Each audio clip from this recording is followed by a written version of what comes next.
Dear students, today we go to see the subject economics. Economics is the study of how societies use scarce resources to produce valuable commodities and distribute them different people. Studying economics provides one with not just an understanding of human behavior but also cultivates in students the problem solving, analytical, communication and persuasion skills that are critical for success in today's job market. In our book, the first lesson of economics is Gross Domestic Product and its growth, an introduction. This lesson helps to understand how the GDP tell us how India is doing. You should understand what GDP is.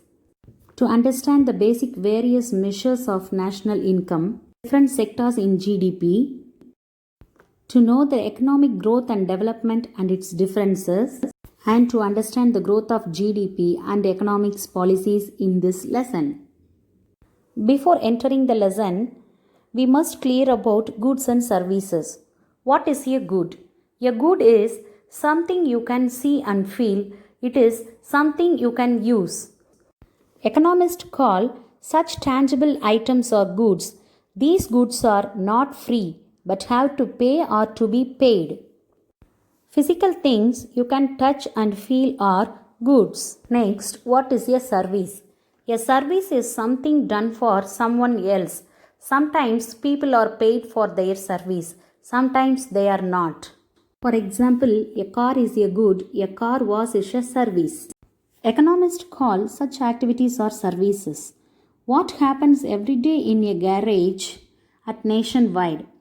Goods and services are produced and paid for, and this what the GDP measures. What is GDP? The GDP is the market value of all the final goods and services produced in the country during a time period. Definition of GDP.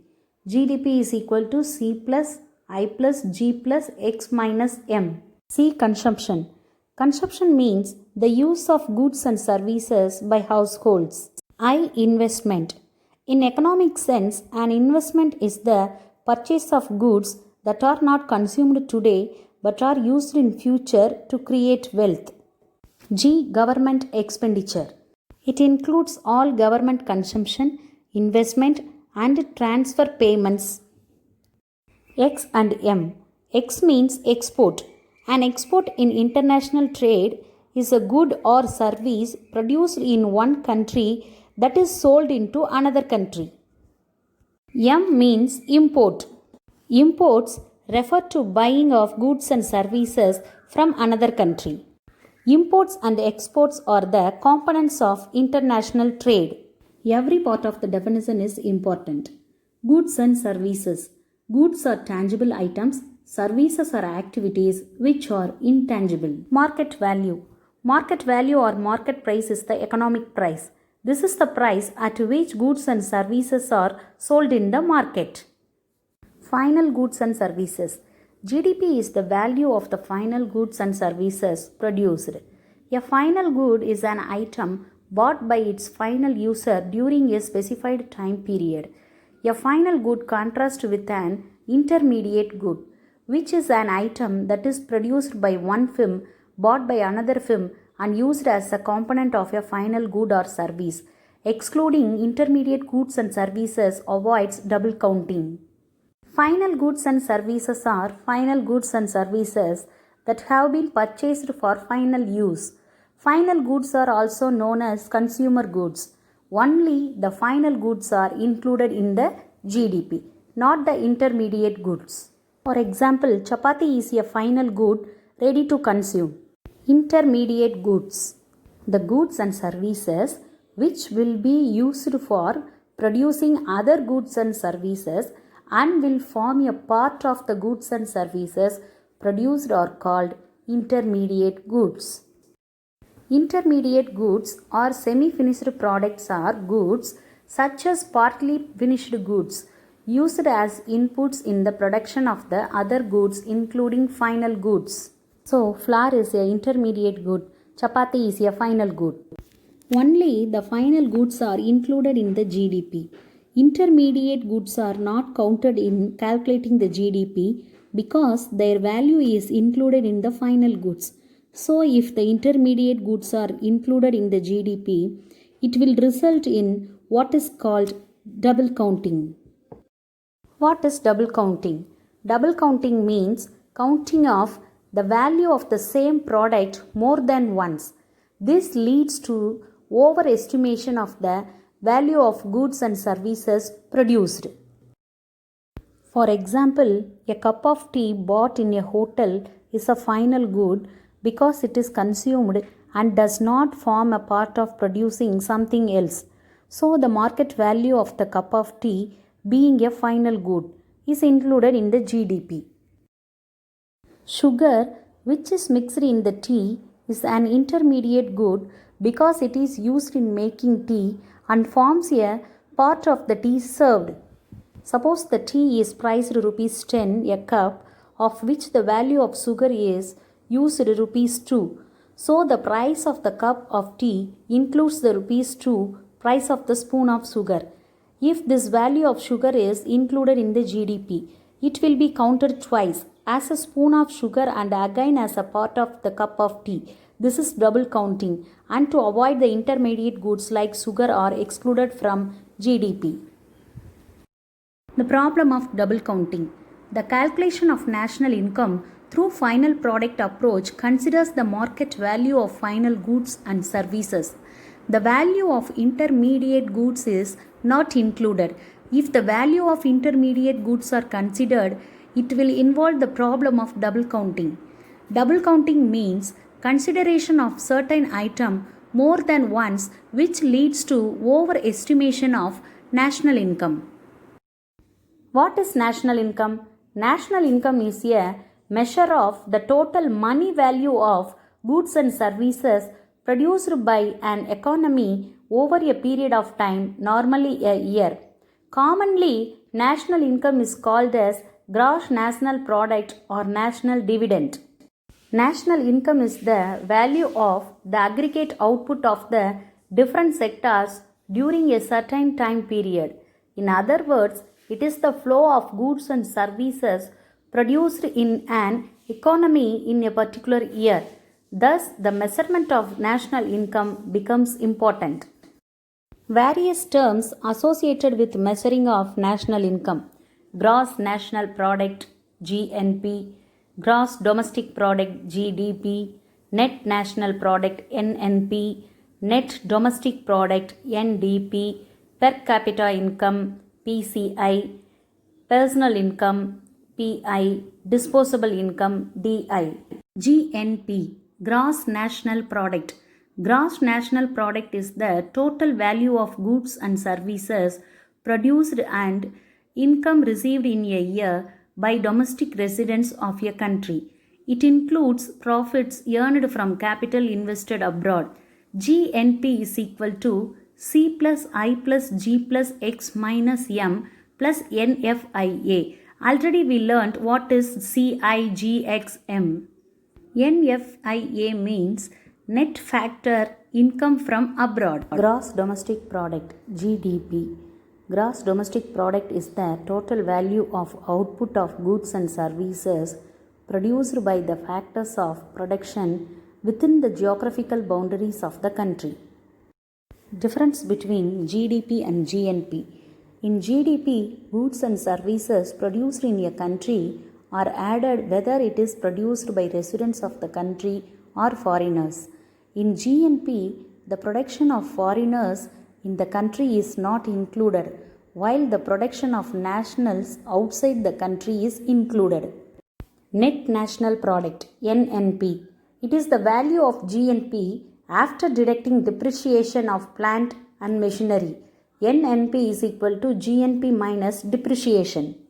Depreciation is decline in an asset's value over time. Cars are common example. The rate of depreciation is often given as a percentage. A car was bought for $20,000. Its value depreciated by 10% each year for 3 years. First year $18,000, second year $16,200, third year $14,580. After 3 years, the car was worth $14,580. So year by year, the depreciation was increased. So NNP is equal to GNP minus depreciation. Next, net domestic product, NDP. Net domestic product is a part of gross domestic product by deducting the quantum of tear and wear expenses. NDP is equal to GDP minus depreciation. Per capita income.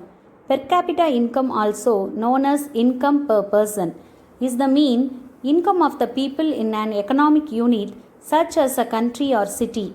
It is calculated by taking a measure of all sources of income in the aggregate and dividing it by the total population. So, per capita income is equal to total income by total population. Next, personal income. What is personal income?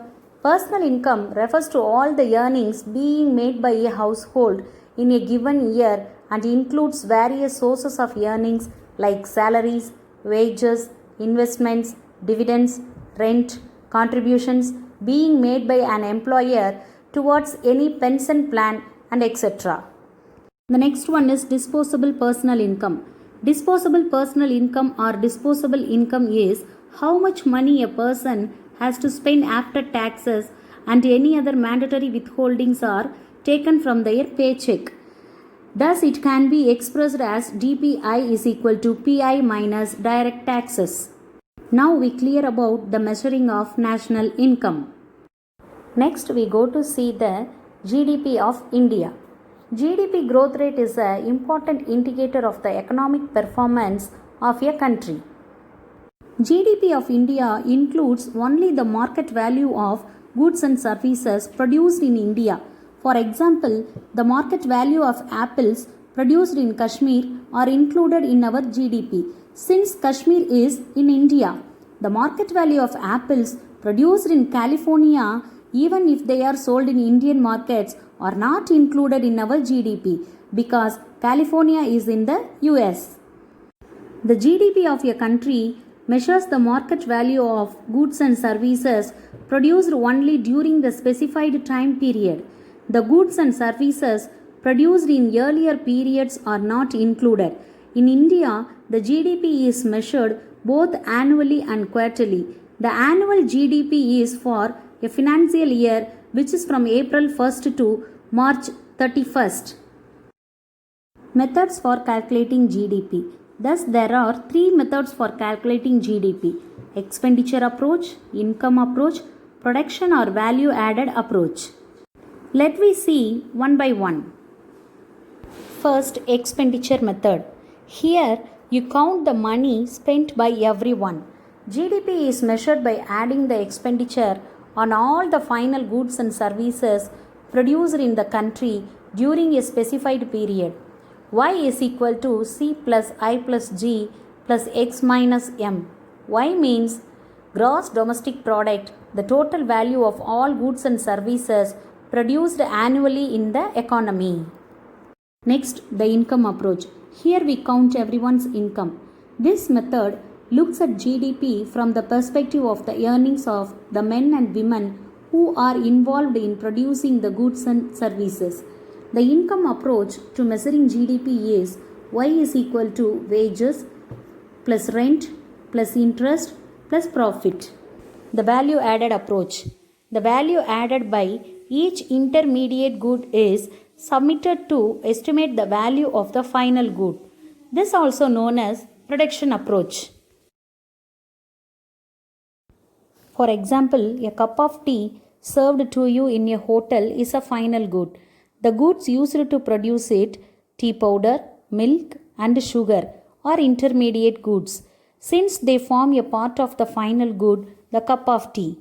So, the value of intermediate goods is equal to value of final goods. Importance of GDP. It helps to study of economic growth. Economic growth is the increase in the market value of goods and services produced by an economy over time. As an area of study, economic growth is generally distinguished from development economics. It helps to solve the problems of inflation and deflation. Inflation occurs when the prices of goods and services rise, while deflation occurs when those prices decrease.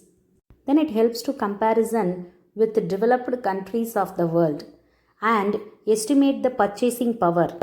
Purchasing power is the value of currency expressed in terms of the amount of goods and services that one unit of money can buy.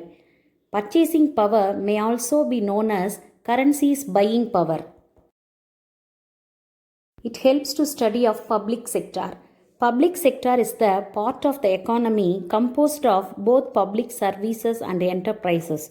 It includes public goods and governmental services such as the military law enforcement, water supply, healthcare, education, etc. etc. And it helps to guide to economic planning also. So the study of GDP is very important. Next, the composition of gross domestic product. Indian economy is broadly divided into three sectors: primary sector, secondary sector, tertiary or service sector. In primary sector, agriculture-based allied activities, production of raw materials are undertaken. For example, fishing, forestry and mining. Industrial sector is secondary sector, in which the goods and commodities are produced by transforming the raw materials. For example, iron and steel industry, cotton textile industry, cement, sugar, paper industries and automobile industries also. Tertiary sector is known as service sector, which includes government, scientific research, transport communication, trade, postal, banking, education, healthcare and information technology also. The table explains the contribution of different sectors in GDP of India. Three sectors contributions given year by year. The diagram shows the sector-wise contribution in GDP of India for the year 2018-2019. India is the second largest producer of agricultural products. India accounts for 7.39% of total global agricultural output. In industrial sector, India's world rank is 6, and in service sector, India's world rank is 8. Economic growth and development. The economic development of a country or society is usually associated with rising incomes and related increases in consumption, savings and investment. A country's economic health can usually be measured by looking at the country's economic growth and development. Economic growth. A country's economic growth is usually indicated by an increase in country's gross domestic product. It reflects the value of country's output. Economic development. A country's economic development is usually indicated by an increase in citizens' quality of life. Human Development Index is an apt tool to measure the real development in an economy. What is HDI? The Human Development Index is a statistical tool used to measure a country's overall achievement in its social and economic dimensions based on the health of people, level of education and their standard of living. The tabular column explained about the differences between economic growth and economic development by definition, concept, nature of approach, scope, term or tenure, applicability, measurement techniques, frequency of occurrence and government aid. Next we see the developmental path based on GDP and employment in India. After 1991, India decided to open its borders to free trade and liberalization its economy by allowing foreign companies to enter the Indian economy. A thrust was given to employment generation under the 5-year plans. Rural development was also given importance in India. India inherited a poverty-stricken economy from the British rule, which has destroyed its resource base completely. The public sector was given significant importance. Private companies and industries were subject to strict regulations and standards. In India, per capita income have doubled in 12 years. Placing India comes just inside the middle income country category. India has followed a different path of development from many other countries. Many factors are supporting Indian development. First, manpower. A fast growing population of working age is an important factor. India has strong legal system and many English language speakers attracting investors. India's economy has successfully developed in highly advanced and attractive clusters of business in the technology space. Next, the growth of GDP and economic policies. Many economic policies have been framed by the government of India since independence for increasing rate of economic growth and economic development. The important economic policies are agriculture policy, industrial policy, and the new economic policy. Agriculture policy. Agricultural policy is the set of government decisions and actions relating to domestic agriculture and imports of foreign agriculture products. Some agricultural policies are introduced by the government are price policy, land reform policy, green revolution, irrigation policy, food policy, agricultural labor policy, and cooperative policy. Next, the industrial policy.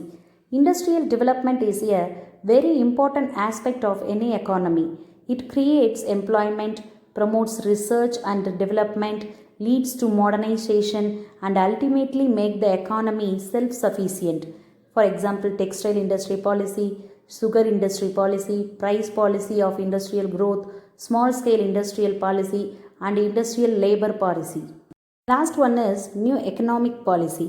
The economy of India had undergone policy in the beginning of the 1990s.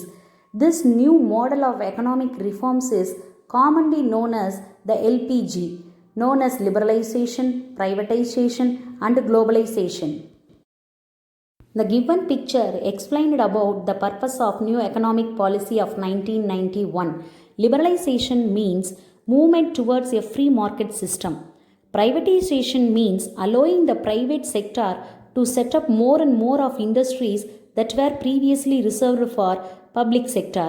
Globalization means the capacity to move and the potential movement across nations of trade, investment, technology, finance, and labor. Next, the important aspect is gross national happiness. The gross national happiness is a philosophy which is used to measure the collective happiness and well-being of a population. In 2011, the UN General Assembly passed a resolution, Happiness, towards a holistic approach to development, urging member nations to follow the example of Bhutan and measure happiness and calling happiness a fundamental human goal.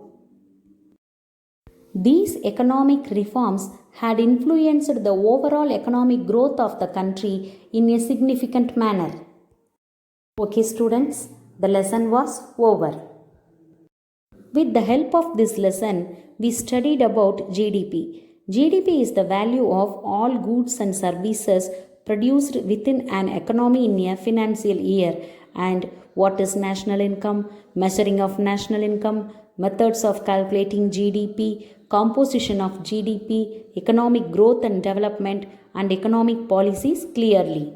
I hope this video is very helpful to your studies. Thank you. Thank you for watching this video.